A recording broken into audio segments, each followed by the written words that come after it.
اور پھر غوث پاک فرماتے ہیں ایک خاص فضیلت اس مہینے کو یہ ہے، درود والی آیت، سلام والی آیت اللہ نے قرآن پاک میں اسی مہینے میں نازل فرمائی ہے۔ تو ہم جو پڑھتے ہیں نا ان اللہ وملائکتہ یصلون علی النبی یا ایھا الذین آمنوا صلوا علیہ وسلموا تسلیما، یہ جو آیت ہے قرآن پاک کی، یہ آیت کون سے مہینے میں نازل ہوئی ہے؟ شعبان کے مہینے میں۔ اسی لیے غوث پاک فرماتے ہیں اے نبی کی امت، یہ آیت اس مہینے میں شعبان کے مہینے میں اتری ہے، لہٰذا تم اس مہینے میں زیادہ سے زیادہ نبی پہ درود و سلام پڑھا کرو۔ درود و سلام کیا ہے؟ اب آئیے یہ آیت جب اس مہینے میں اتری ہے تو ذرا درود پاک کی فضیلت بھی سنتے چلو۔ اب تک آپ نے شعبان کی فضیلت سنی ہے نا، اب درود پاک کی ہم فضیلت سنتے ہیں۔ سب سے پہلے درود پاک کی فضیلت یہ ہے، دیکھو اللہ نے اپنے بندوں کو نماز کا حکم دیا، اللہ نے اپنے بندوں کو روزے کا حکم دیا، اللہ نے اپنے بندوں کو حج کا حکم دیا، اللہ نے اپنے بندوں کو زکوٰۃ کا حکم دیا، اللہ نے اپنے بندوں کو عبادت کا حکم دیا۔ اللہ نے جو بھی حکم دیا ہے، اللہ نے وہ حکم اپنے بندوں کے لیے دی اور کہا کہ اے بندو تم نماز پڑھو، اے بندو تم روزے رکھو، اے بندو تم عبادت کرو، اے بندو تم زکوٰۃ دو، اے بندو تم حج کرو، تم عمرہ کرو۔ اللہ نے حکم دیا، لیکن جب درود پاک کی آیت نازل فرمائی تو اللہ نے یہ نہیں کہا کہ اے بندو تم میرے نبی پہ درود پڑھو، بلکہ اللہ نے کہا ان اللہ وملائکتہ یصلون علی النبی، اے بندوں پہلے تمہیں حکم نہیں دے رہا ہوں کہ میرے نبی پہ درود پڑھو، پہلے میں کہہ رہا ہوں کہ میں اور میرے فرشتے پہلے نبی پہ درود پڑھتے ہیں، میں اور میرے فرشتے پہلے نبی پہ سلام پڑھتے ہیں۔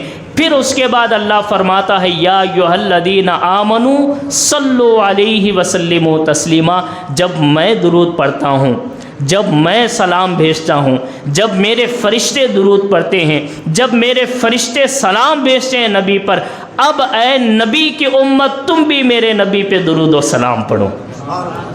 کیا خاص بات ہے اس آیت میں، اللہ نے نماز کا حکم دیا، اللہ نے یہ نہیں کہا میں بھی نماز پڑھتا ہوں، کیونکہ عبادت اس کے لیے ہوتی ہے نا، نماز اس کے لیے ہوتی ہے، تو وہ اس لیے کہہ رہا ہے اپنے بندوں سے کہ تم پڑھو، روزہ تم رکھو، حج تم کرو، زکوٰۃ تم دو، عمرہ تم کرو، عبادتیں تم کرو، لیکن جب میرے نبی کے درود کی باری آئی تو میں یہ نہیں کہوں گا کہ تم کرو، بلکہ میں کہوں گا میں بھی کرتا ہوں تم بھی کرو، میرے فرشتے بھی کرتے ہیں تم بھی کرو، درود تم پڑھو یہ نہیں کہوں گا، بلکہ یہ کہوں گا میں بھی درود پڑھتا ہوں تم بھی درود پڑھو، میرے فرشتے بھی درود پڑھتے ہیں تم بھی درود پڑھو۔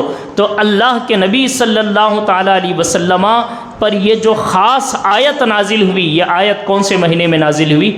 شعبان کے مہینے میں نازل ہوئی۔ تو اب آپ اندازہ لگائیے، اسی لیے غوث پاک رضی اللہ تعالیٰ عنہ غنیت الطالبین میں فرماتے ہیں کہ اے نبی کی امت، اے نبی کے عاشقوں، جب یہ آیت درود و سلام والی آیت جب شعبان کے مہینے میں اتری ہے، لہٰذا تم شعبان کے مہینے میں نبی پہ زیادہ سے زیادہ درود و سلام پڑھو۔ درود و سلام پڑھنے سے ہوتا کیا ہے؟ نبی فرماتے ہیں کہ جو بندہ درود پڑھتا ہے، جو بندہ سلام پڑھتا ہے، اللہ تعالیٰ نے کچھ فرشتوں کو مقرر کیا ہے، اللہ نے کچھ فرشتوں کو یہ ڈیوٹی دی ہے کہ اے میرے فرشتوں جو بھی درود پڑھے گا اس کا درود میرے نبی کی بارگاہ میں پہنچاؤ۔ ہم جب بھی درود پڑھتے ہیں وہ درود کس کی بارگاہ میں جاتا ہے؟ نبی کی بارگاہ میں جاتا ہے۔ اب ہم خوش نصیب ہیں کہ دیکھو جب بھی ہمارا درود پہنچتا ہے، اب میں ایک چھوٹی سی بات ایک ایگزامپل دے کے آپ کو سمجھانا چاہتا ہوں۔ بھائی آپ کو کوئی آدمی جو ہے ایک چھوٹا تحفہ دیتا ہے اور آپ کو کہتا ہے کہ بھائی یہ چیز جو ہے فلاں آدمی تک پہنچا دو۔ اب وہ آیا آپ تک کہ وہ سامان پہنچا دیا، وہ تحفہ پہنچایا، تو جیسے اس کا تحفہ آپ تک پہنچا تو آپ کو کیا ہو گئی؟ اس کی یاد آ گئی، یاد تازہ ہو گئی نا۔ اگر دن میں ایک مرتبہ وہ تحفہ بھیجتا ہے تو دن میں ایک مرتبہ یاد کرے گا، جب بھی تحفہ آئے گا وہ آدمی کو یاد کرے گا۔ اور اگر کوئی دن میں 5 تحفے بھیجتا ہے کہ جاؤ یہ تحفہ پہنچا کے آؤ، تو وہ جیسے ہی تحفہ پہنچا، اب دن میں کتنے مرتبہ؟ 5 مرتبہ اس کو یاد کر رہا ہے کہ فلاں آدمی نے میرے لیے تحفہ بھیجا ہے۔ اب نبی فرماتے ہیں کہ وہ تحفہ جو درود و سلام کا ہے، فرشتہ میری بارگاہ میں لاتا ہے، تو نبی فرماتے ہیں کہ اگر 1 مرتبہ پڑھتا ہے تو 1 مرتبہ میرے پاس وہ تحفہ پہنچا، اب میں اس کو یاد کر رہا ہوں۔ جو 2 مرتبہ درود پڑھتا ہے، نبی فرماتے 2 مرتبہ میں یاد کر رہا ہوں۔ اب ایسا نہیں کہ نبی کی بارگاہ میں تحفہ پہنچا تو یا رسول اللہ آپ کا ایک امتی تحفہ پہنچائے، ایسا نہیں ہے۔ فرشتہ پہنچتا ہے، نبی فرماتے ہیں کہ فرشتہ یہ بتاتا ہے اننت پور میں فلاں گاؤں میں رہنے والا فلاں نام، اس کے باپ کا نام یہ ہے، اس آدمی نے آپ پہ درود بھیجا ہے، اس آدمی کا درود آپ کے پاس پہنچا ہے۔ اب بتاؤ، اگر ہم دن میں 3 مرتبہ صبح میں، 3 مرتبہ رات سوتے وقت تو درود پڑھیں گے، جیسے ہی درود نبی کی بارگاہ میں پہنچے گا، نبی فرمائیں گے نہیں کہ فرشتوں سے کہ فرشتوں کتنا اچھا میرا امتی ہے، جیسے ہی اٹھتا ہے مجھے یاد کرتا ہے، جب سوتا ہے تو مجھے یاد کرتا ہے۔ کیا خوش نصیب ہیں ہم۔ تو یہ مہینہ شعبان کا مہینہ، درود و سلام کی آیت اسی مہینے میں نازل ہوئی۔ ایک صحابی آئے نبی کی بارگاہ میں، انہوں نے کہا کہ یا رسول اللہ صلی اللہ تعالیٰ علیہ وسلم، میرے لیے کوئی عمل بتائیے، کوئی ایسا عمل بتائیے جو میں کروں اور اللہ کی بارگاہ میں میری دعائیں قبول ہو۔ نبی نے فرمایا درود پڑھا کرو۔ وہ صحابی گئے، درود پڑھتے رہے، دن کا ایک وقت انہوں نے فکس کر لیا کہ اتنے گھنٹے میں درود پڑھوں گا۔ آج تو ہم دن میں 1 مرتبہ بھی حضور پہ درود نہیں پڑھتے، آج ہم 1 مرتبہ بھی سلام نہیں پڑھتے، اور آج کچھ ایسے بھی لوگ ہیں جو یہ کہتے ہیں سلام پڑھنا بدعت ہے، سلام پڑھنا شرک ہے۔ بھائی درود و سلام پڑھنے کا تو اللہ تعالیٰ قرآن میں حکم دے رہا ہے، درود و سلام پڑھنے کو اللہ کہتا ہے میں بھی پڑھتا ہوں تم بھی پڑھو۔ خوش نصیب ہے وہ آدمی جو نبی پہ درود بھی پڑھتا ہے، جو نبی پہ سلام بھی پڑھتا ہے۔ تو وہ صحابی گئے، انہوں نے اتنا وقت فکس کر لیا کہ اتنے ٹائم تک کہ میں درود پڑھوں گا حضور۔ اب وہ صحابی 1 ہفتے کے بعد پھر آئے، انہوں نے کہا کہ یا رسول اللہ صلی اللہ تعالیٰ علیہ وسلم، میں نے دن کا اتنا حصہ آپ کے درود کے لیے فکس کر لیا ہے، یا رسول اللہ اب کوئی اور بھی عمل بتائیے، کوئی دوسرا عمل بتائیے۔ تو حضور نے فرمایا نہیں، جو درود کا ٹائم ہے وہ اور بڑھا لو۔ سبحان اللہ، درود کا جو ٹائم ہے اسے اور بھی بڑھا لو۔ اب وہ صحابی گئے، ان کا درود کا ٹائم اور بڑھ گیا۔ اب پھر اس کے بعد 1 ہفتے کے بعد پھر پہنچے، صحابی نے عرض کیا کہ یا رسول اللہ صلی اللہ تعالیٰ علیہ وسلم، میں اتنے وقت تک کے درود پڑھ رہا ہوں، کوئی اور عمل بتائیے۔ تو پھر نبی کریم صلی اللہ تعالیٰ علیہ وسلم نے ارشاد فرمایا کہ یہ جو درود کا ٹائم ہے اس ٹائم کو اور بڑھا لو۔ صحابی کہتے ہیں کہ آدھا دن تک میں نمازوں کے بعد درود پڑھتا تھا، پھر 1 ہفتے کے بعد آیا، میں نے کہا کہ یا رسول اللہ صلی اللہ تعالیٰ علیہ وسلم کوئی اور عمل بتائیے۔ حضور نے فرمایا یہ جو درود کا ٹائم ہے اسے اور بڑھا لو۔ یہاں تک کہ ایسے کرتے کرتے نبی نے میرے لیے جو عمل بتائیں، وہ عمل صبح اٹھنے کے بعد سے رات سونے تک صرف درود شریف ہی درود شریف تھا۔ 5 وقت کی نمازیں تھیں، پھر اس کے بعد درود شریف ہی درود شریف تھا۔ 1 مرتبہ میں حضور کی بارگاہ میں حاضر ہوا، میں نے کہا یا رسول اللہ میرا پورا دن آپ پہ درود پڑھنے میں گزر رہا ہے، اب میں دعا کب کروں؟ تو حضور نے فرمایا تو صرف مجھ پہ درود پڑھتا جا، میری درود کی برکت سے اللہ جو تو دعا مانگ چکا ہے، مانگنے والا ہے، سب اللہ قبول فرمائے۔ یہ درود پاک کی فضیلت ہے کہ ہم جو درود پڑھتے ہیں، اگر ہمارے سے کوئی دعا رہ جائے، بھائی ہماری دعائیں کیا ہیں؟ نہ ہماری زبان اس لائق ہے، نہ ہمارے ہاتھ اس لائق ہیں، نہ ہمارے الفاظ اس لائق ہیں کہ اللہ کی بارگاہ میں دعائیں قبول ہو سکے، لیکن درود پاک وہ وظیفہ ہے، درود پاک وہ عمل ہے۔ نبی فرماتے ہیں کہ تمہاری دعاؤں میں کمزوری ہو سکتی ہے لیکن میرے درود میں کمزوری نہیں ہو سکتی۔ تمہاری دعائیں آسمان تک جا کر رک سکتی ہیں لیکن میرا درود آسمان تک جا کے رکتا نہیں، اللہ کے عرش تک پہنچتا ہے۔ اللہ کی بارگاہ تک میرا درود پہنچتا ہے۔ اور ایک حدیث پاک میں نبی فرماتے ہیں کہ جو بندہ درود پڑھتا ہے فرشتہ لا کے مجھ تک پہنچاتا ہے، اور ایک حدیث میں ہے کہ جو بندہ جمعے کے دن درود پڑھتا ہے ڈائریکٹ اس کا درود میں سنتا ہوں۔ آج جمعہ ہے نا، اگر آج ہم درود و سلام پڑھ کے مسجد سے نکلیں گے تو یہ درود و سلام ہمارا پڑھنا ہر ایک کی زبان نبی سنتے ہیں، سبحان اللہ۔ تو آج ہمارے بہت سارے لوگ ہیں جیسے فرض نماز ہوتا ہے سنت بھی نہیں پڑھتے ویسے ہی چلے جاتے ہیں۔ بھائی آج کے جو درود و سلام ہے نا، آج کا درود و سلام نبی خود سنتے ہیں۔ کیا خوش نصیب ہے وہ آدمی جس کا درود و سلام خود نبی سنتے ہیں۔ بھائی ان کی بارگاہ میں درود و سلام پہنچانے کے لیے کہاں کہاں سے آتے تھے؟ سدرۃ المنتہا سے جبریل آتے تھے، میکائیل فرشتے آتے تھے، اسرافیل آتے تھے، ملک الموت آتے تھے، بڑے بڑے فرشتے اللہ کی بارگاہ میں عرض کرتے تھے مولا ایک مرتبہ اجازت دے، ہم تیرے نبی کی بارگاہ میں جا کے درود و سلام پہنچا کے آنا چاہتے ہیں۔ اور اللہ نے کیا کیا معلوم ہے؟ حدیث پاک میں ہے کہ اللہ نے کیا کیا؟ پھر اللہ نے روزانہ صبح میں 70,000 شام میں 70,000 فرشتوں کو فکس کیا کہ اے میرے فرشتوں جاؤ تم صبح میں 70,000 فرشتے جاؤ میرے نبی کی بارگاہ میں درود و سلام بھیج کے آ جاؤ۔ اور پھر وہ فرشتے آتے ہیں آسمان سے اور درود و سلام پڑھتے ہیں نبی کی بارگاہ میں، پھر واپس چلے جاتے ہیں۔ پھر شام میں دوسرے فرشتے آتے ہیں وہ پھر واپس چلے جاتے ہیں، پھر صبح میں الگ فرشتے آتے ہیں وہ فرشتے چلے جاتے ہیں۔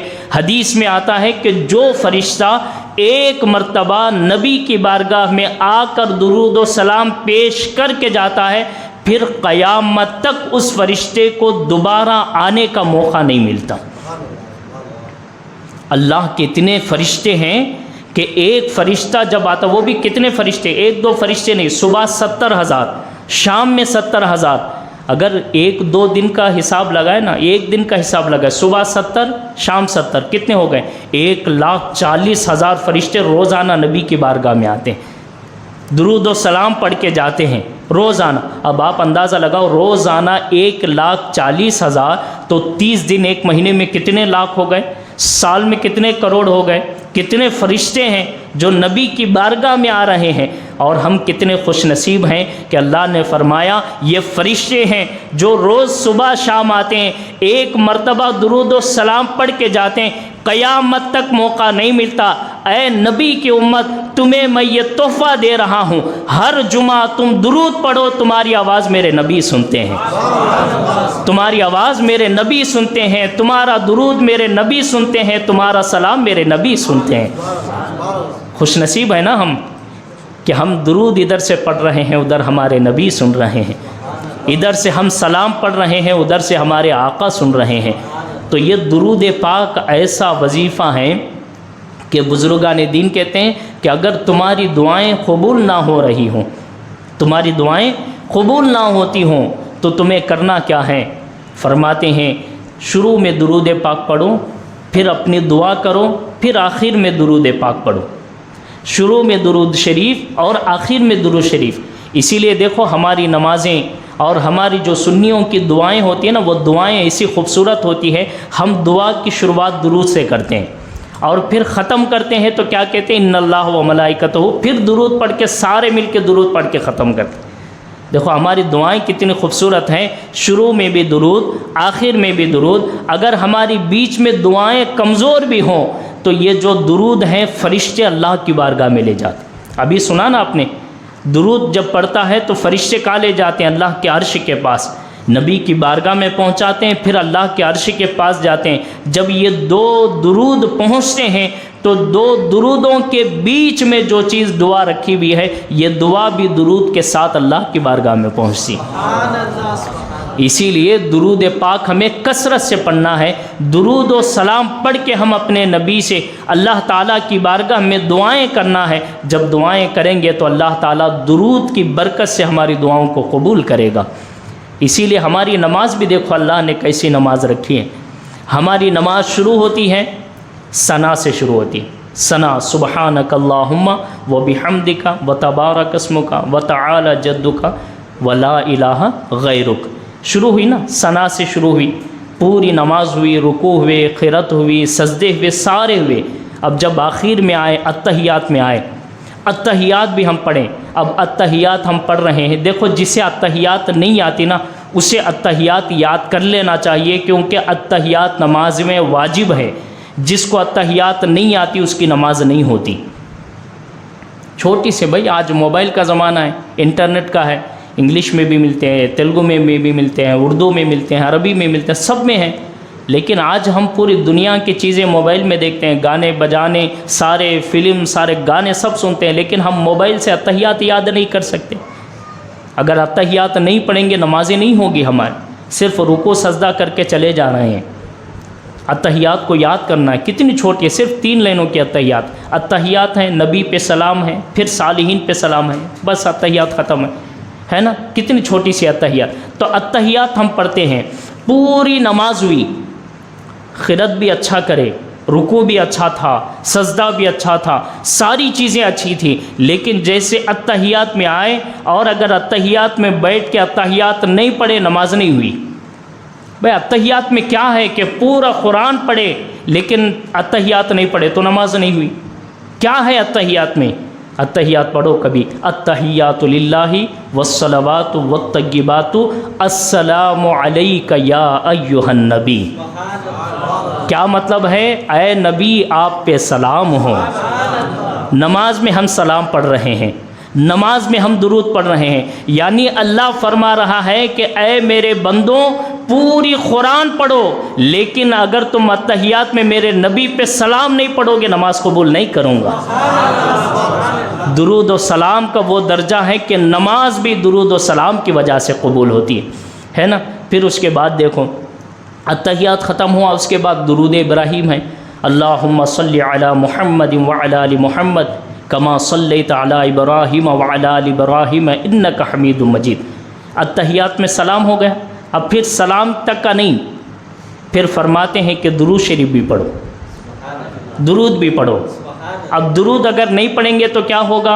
امام شافعی کہتے ہیں کہ اگر درود نہیں پڑھیں گے نماز قبول نہیں ہوگی، درود نہیں پڑھیں گے تو نماز قبول نہیں ہوگی۔ تو معلوم ہوا نماز قبول اس وقت ہوتی ہے جب نبی پہ سلام بھی ہوتا ہے، نبی پہ درود بھی پڑھا جاتا ہے۔ تو اسی لیے آپ سے گزارش ہے کہ نماز کا پورا طریقہ سیکھیں۔ انشاءاللہ رمضان آ رہا ہے نا، رمضان میں صبح نماز کے بعد انشاءاللہ پورا نماز کا طریقہ آپ کو پورے رمضان میں بتائیں گے کہ کس طرح ہمیں نماز پڑھنا ہے، کیسے رکوع کرنا ہے، انشاءاللہ پورا طریقہ بتائیں گے۔ لیکن یہاں اتنا یاد رکھو کہ امام کے ساتھ بھی اگر نماز پڑھ رہے ہیں، امام کے ساتھ بھی نماز پڑھ رہے ہیں تو امام کے ساتھ نماز پڑھ رہے ہیں، آپ کو ثنا کی بھی ضرورت نہیں پڑھے ثنا تب بھی چلے گا۔ آپ کو قرات نہیں کرنا ہے، قرآن نہیں پڑھنا ہے، اگر آپ رکوع میں سجدے میں اگر کچھ بھی نہیں پڑھے تب بھی نماز ہو جاتی۔ لیکن امام کے ساتھ پڑھتے ہوئے اگر آپ نے اتحیات نہیں پڑھی، امام کے ساتھ پڑھی ہوئی نماز بھی نہیں ہوتی۔ اتحیات اتنا ضروری ہیں۔ کیا ہے اتحیات میں؟ درود ہے نبی پہ، سلام ہے نبی پہ۔ تو اللہ نے اتنا کمپلسری کیا کہ امام کے ساتھ پڑھو، قرات نہیں کرو گے، رکوع میں کچھ نہیں پڑھو گے، سجدے میں کچھ نہیں پڑھو گے، اگر کچھ نہیں کرو گے، اگر اتحیات نہیں پڑھو گے تو پوری نماز تمہاری بیکار ہو جائے گی۔ اس لیے کہ امام کے ساتھ اتحیات پڑھنا واجب ہے، ضروری ہیں۔ اسی لیے علماء فرماتے ہیں کہ امام کی 4 رکعت والی نماز ہوتی ہے نا، 4 رکعت والی نماز، 4 رکعت والی نماز میں 2 رکعت میں اتحیات میں بیٹھتے ہیں، امام صاحب بیٹھے اتحیات پڑھ رہے ہیں تو امام صاحب اتحیات پڑھ کے جلدی، کیونکہ امام صاحب ہے نا، آپ سے زیادہ فاسٹ پڑھتے ہوں گے، آپ سے زیادہ تیز پڑھتے ہوں گے، آپ سے زیادہ اچھا پڑھتے ہوں گے، ہے نا، عربی سیکھا ہوگا، سب ہوگا۔ تو آپ کے اتحیات اگر دیری ہو جائے اور امام صاحب تیسرے رکعت کے لیے اللہ اکبر بول کے کھڑے ہو جائے، آپ کی اتحیات نہیں ہوئی ابھی، تو حکم یہ ہے کہ آپ بیٹھ کے پوری اتحیات کر کے آپ کو کھڑے ہونا ہے۔ اتنا ضروری ہے اتحیات۔ کیا ہے اتحیات میں؟ بولیے کیا ہے؟ نبی پہ درود و سلام ہے۔ تو کیا خوش نصیب ہیں ہم لوگ کہ اللہ نے ایسا نبی ہمیں عطا کیا ہے کہ اس نبی کی بارگاہ میں جب درود و سلام بھیجا جاتا ہے اللہ کی رحمتیں اترتی ہیں۔ کیسے اترتی ہے دیکھیے، نبی فرماتے ہیں کہ جو بندہ مجھ پہ ایک بار درود پڑھتا ہے، کتنے بار؟ ایک بار درود پڑھتا ہے، اللہ تعالیٰ اس کو ایک کے بدلے میں 10 نیکیاں عطا فرماتا ہے۔ ایک بار درود پڑھے کتنی نیکیاں ملی؟ 10 نیکیاں۔ اب یہاں تک کہ نہیں ہے، درود کی فضیلت یہ ہے کہ ایک مرتبہ درود پڑھو 10 نیکیاں ملے گی، اور پھر نبی فرماتے 10 گناہ کو بھی معاف کرے گا، 10 گناہ کو بھی معاف کرے گا، اور اس کے بعد پھر 10 درجوں کو اللہ بلند فرماتا ہے۔ ایک مرتبہ درود پڑھنے سے کتنی چیزیں ملی؟ 3 چیزیں، نیکیاں بھی ملی، گناہ بھی معاف ہوئے، 3 بلند درجے بھی ملے، 10 بلند درجے ملے، یہ 3 تحفے ملے۔ درود کو اللہ نے اتنا کیوں مرتبہ دیا؟ اس لیے کہ میری امت کو، نبی کی امت کو معلوم ہو جائے کہ لوگوں یہ جو قرآن ملا ہے یہ بھی یہ درود والے نبی کے صدقے سے ملا ہے۔ یہ جو قرآن تمہیں ملا ہے، جو قرآن پڑھ رہے ہو، یہ بھی کس کا صدقہ ہے؟ درود والے نبی کا صدقہ ہے، سلام والے نبی کا صدقہ ہے۔ اسی لیے اللہ نے درود میں وہ فضیلت رکھی ہے، 10 نیکیاں بھی، 10 گناہ بھی معاف، 10 درجے بھی بلند کیے جاتے ہیں۔ ایک نوجوان تھا، آخری واقعہ سنا کے بیان ختم کرتا ہوں۔ ایک نوجوان تھا، امام غزالی مکاشفۃ القلوب میں لکھتے ہیں، کہتے ہیں کہ حضرت سفیان ثوری رحمۃ اللہ تعالیٰ علیہ اپنے وقت کے بہت بڑے ولی ہیں، بہت بڑے ولی اور محدث ہیں۔ کون سے وقت کے؟ امام اعظم کے وقت کے ہیں۔ حضرت سفیان ثوری رحمۃ اللہ تعالیٰ علیہ ایک مرتبہ حج کے لیے جا رہے تھے۔ اب وہ زمانے میں کیسا ہوتا تھا؟ کشتیوں میں سفر ہوتا تھا، فلائٹس تو نہیں تھے نا، اس زمانے میں کشتیوں میں سمندر سے کشتیاں جاتی تھی، اور وہ کشتیاں جو ہے نا ہر شہر کا ایک الگ قافلہ ہوتا تھا، ہر شہر کی ایک الگ جماعت ہوتی تھی، وہ قافلہ وہ جماعت جو ہے سارے مل کے ایک ساتھ کشتی پر حج کے لیے جاتے تھے۔ تو حضرت سفیان ثوری کہتے ہیں کہ جس قافلے میں ہم تھے، ہمارا جو گروپ نکلا حج کے لیے، تو وہ گروپ میں ایک نوجوان تھا اور اس کا باپ تھا۔ باپ بیٹے حج کے لیے نکلے، اور وہ سفر 1-2 دن کا تو نہیں ہوتا تھا، وہ سفر کبھی 15 دن کا، کبھی 1 مہینے کا، اگر سمندر میں کچھ اونچا نیچا ہوا تو 2-2 مہینے بھی لگ جاتے تھے، بڑے لمبے سفر ہوتا تھا۔ تو سفیان ثوری کہتے ہیں کہ ہم چلنے لگے، ایک 2-4 دن ہوئے کہ باپ کی طبیعت خراب ہوئی، اتنی زیادہ خراب ہوئی، اتنی زیادہ خراب ہوئی کہ اس بچے کا باپ انتقال ہو گیا، اس بچے کا باپ انتقال ہو گیا۔ اب انتقال ہونے کے بعد اس نے کیسے بھی کر کے وہ جو اس کا جسم تھا، اس کی لاش تھی، کسی بھی طرح کر کے جب ہماری کشتی پہنچی اس کو دفنایا، پھر اس کے بعد ہم طواف کرنے کے لیے پہنچے۔ جیسے ہی طواف کرنے کے لیے ہم پہنچے تو میرے سامنے وہ نوجوان بچہ، وہ بیٹا، وہ باپ کا بیٹا جا رہا تھا، میں پیچھے پیچھے جا رہا تھا، میں لبیک لبیک پڑھتے جا رہا تھا۔ لبیک ہوتی ہے نا طواف کرتے وقت میں، تو لبیک پڑھتے جا رہا تھا، اور وہ بچہ جو میرے سامنے جا رہا تھا وہ درود شریف پڑھتے جا رہا تھا، درود شریف پڑھتے جا رہا تھا۔ مجھے حیرانی ہوئی، بھائی حج کے لیے آیا ہے، طواف کرتے وقت لبیک پڑھنا چاہیے، یہ درود شریف کیوں پڑھ رہا ہے؟ لیکن لبیک میں پڑھ رہا تھا، اس کو بیچ میں رکا کے بات نہیں کر سکتا تھا۔ تو میرے پورے طواف ہوئے، اس نوجوان کے بھی پورے طواف ہوئے۔ طواف مکمل ہونے کے بعد جب وہ زمزم پینے کے لیے آگے بڑھا تو میں اس کو پکڑنے کے بعد کہا، نوجوان تو اتنے دور سے آیا ہے، یہاں طواف کرتے وقت لبیک چھوڑ کے درود کیوں پڑھ رہا ہے؟ تو اس نوجوان نے کہا، وہ نوجوان ایسا واقعہ بتایا کہ میرا دل بھی درود پہ آ گیا، میرا دل بھی درود پہ آ گیا، اور میں نے ٹھان لی اب سے جو بھی نیکی کروں گا درود پڑھوں گا، جہاں جہاں جاؤں گا درود شریف پڑھوں گا۔ اب دیکھو وہ نیکی کیا ہے۔ نوجوان کہتا ہے کہ حضرت آپ تو بڑے ولی ہیں، آپ کو معلوم ہے اگر آپ کو چھوڑ کر کوئی اور مجھ سے سوال کرتا میں یہ جواب نہیں دیتا، لیکن آپ پوچھ رہے ہیں، وقت کے ولی ہیں، محدث ہیں، اس لیے آپ کو بتا رہا ہوں۔ جب ہم راستے سے آ رہے تھے باپ کا انتقال ہوا، انتقال ہوتے ہی میرا باپ کا چہرہ بالکل کالا ہو گیا۔ کیا ہو گیا؟ کالا ہو گیا، بالکل کالا۔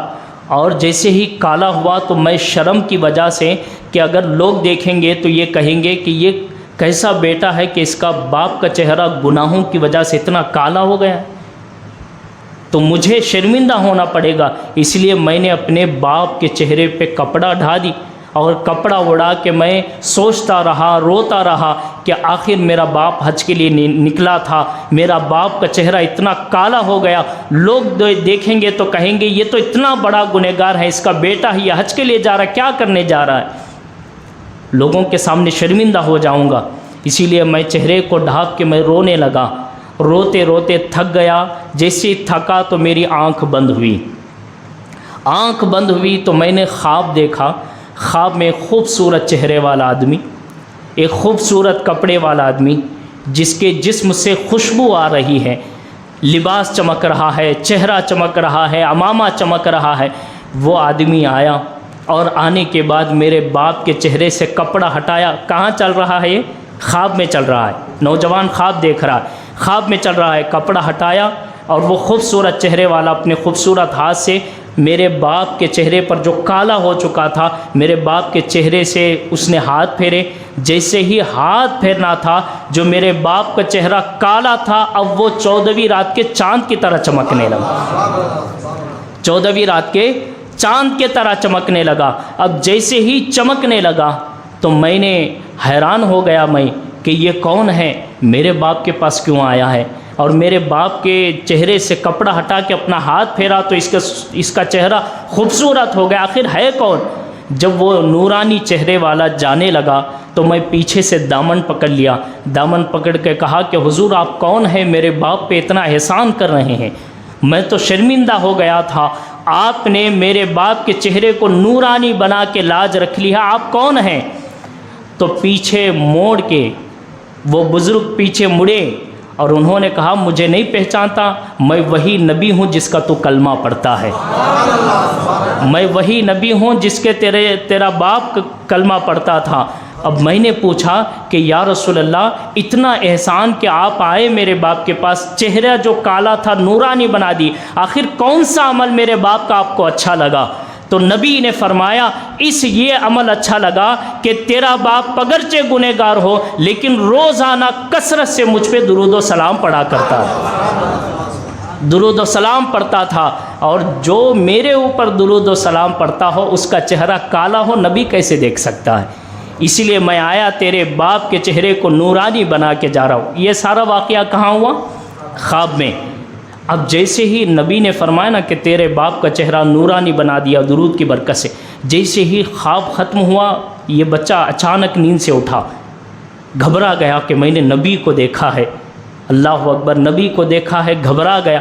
اب جیسے ہی نیند سے اٹھا باپ کے چہرے پہ کپڑا تھا، یہ کہاں دیکھ رہا ہے؟ خواب میں دیکھ رہا ہے نا، باپ کے چہرے پہ کپڑا ہے، اس نے ہٹایا۔ نبی کو جو دیکھتا ہے وہ نبی کو دیکھتا ہے، کسی اور کو نہیں دیکھ سکتا، جو نبی کو دیکھتا وہ خواب سچا ہوتا ہے۔ تو میں نے نبی کو دیکھا، یہ خواب سچا ہے، میرے باپ کے چہرے کو دیکھوں۔